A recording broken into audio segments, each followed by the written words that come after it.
Just a wee video of grey cottage and the garden. Hopefully the sun will come out as I'm wandering round. The cottage was built in 1886 for the land steward of Grey Estate, just outside Dundee, Lord Grey. We've been here for 20 years and I've changed quite a bit in the garden. There used to be a lot of internal hedges that were there for maintenance and little else. So we'll start down in this corner here. There are lots of old rhododendrons, possibly planted when the cottage was built.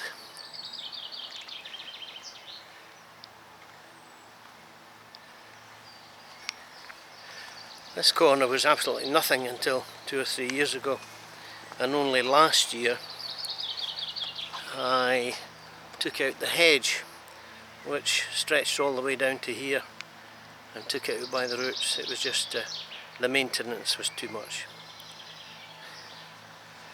And we'll go through one of the few tunnels in the garden just between the rhodie and a conifer,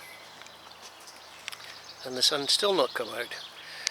Here's one of the lovely rhodies that's in pretty much full flower just now. There used to be a bay tree here, but it was diseased 2 or 3 years ago. I removed it, but kept some of the trunks and did a bit of chainsaw work. And this is where you see the lovely views of Grey Cottage in the garden, across to the city of Dundee, the River Tay and Fife, and up the Carse of Gowrie. We'll keep going, and over in this corner is the summer house that we use quite a lot. It's a real sun trap.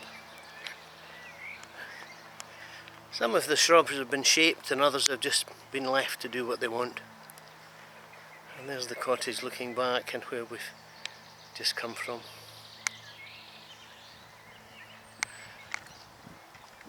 And we'll just go through another of the tunnels to a different area of the garden. It's not open, there are trees, different shrubs, rhodies, lots of azaleas, and a winding path. A number of years ago there were lots of roses down here, but I decided to open it up and remove them and put all the flagstones down. Some young azaleas, they've only been in a couple of years, and a big rhodie that I'll tell you more about in a minute. I like lots of just knickknacks in the garden, driftwood, carvings, old trunks, even some metalwork. My wife just shakes her head. And we'll go into this corner. This path's only been here a couple of years, and this was really a corner with just nothing. It was for all the waste of the garden, but I took out a holly hedge here and put some chuckies down and the new garden shed.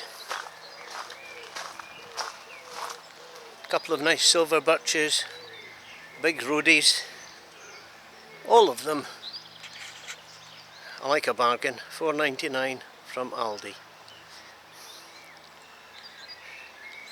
I'll just swivel round. That looks to where we've just come from, down to the left. And this is the rhodie. It was so big, again possibly 120 years, 30 years old. It was getting so big the path here would have disappeared. So I took the plunge and cut into it and left the tangled mass of trunks or branches there. And it's not in flower yet. It is magnificent when it is. And this path, so that's where we've just been, down in the lower part of the garden. And this path takes us through to the main grassy area in front of the cottage. And it all opens up again.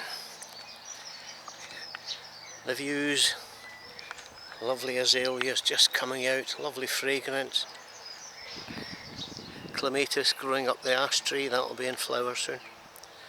and I'll just swivel round to the cottage. So that's the garden of Grey Cottage, Liff.